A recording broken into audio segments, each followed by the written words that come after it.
The night was unusually quiet, the kind of silence that pressed against the ears and made every creak of the old wooden house sound like a whisper from beyond. Sarah sat alone in her dimly lit living room, scrolling through her phone, unaware that she was not as alone as she thought. It started as a soft tap on the window, barely noticeable over the hum of the ticking clock. But soon the tapping turned into a hurried scratching, relentless and insistent.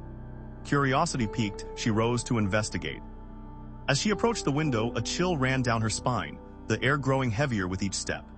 Outside, the moonlight revealed nothing but shadows and rustling branches.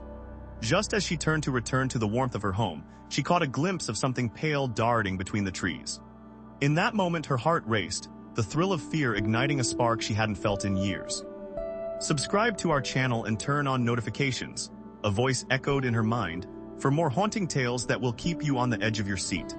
She shook off the thought, trying to refocus on the present. The scratching returned, more frantic this time. Heart-pounding, she stilled her breath and pressed against the cool glass. A face, gaunt and unrecognizable, stared back at her with hollow eyes. Frozen, Sarah felt a tide of terror rising within her. This wasn't just a prank, something sinister lurked outside her door. In a moment of reckless courage, she flung open the window, only to be met by silence.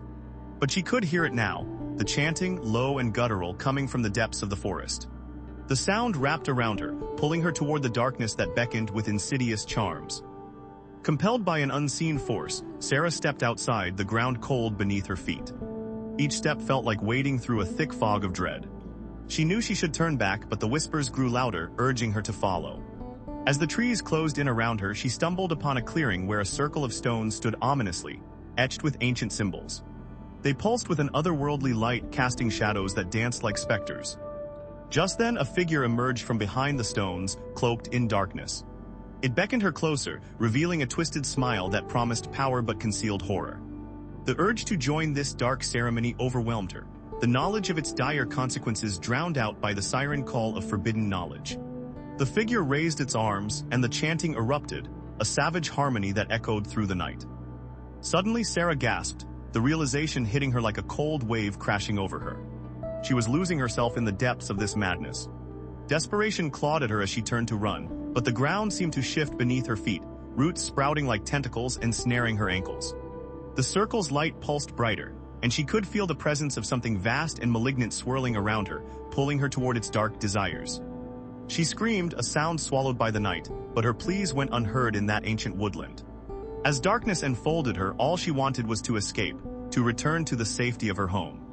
But deep inside, a whispered promise lingered, a taste of power and understanding of the darkness that awaited.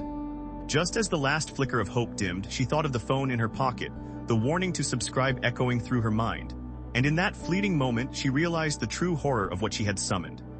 Sarah's world shifted as she became one with the shadows, the influence of the forest grasping at her very soul.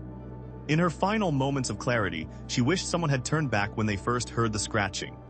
But it was too late now, the darkness had claimed another, leaving only echoes behind.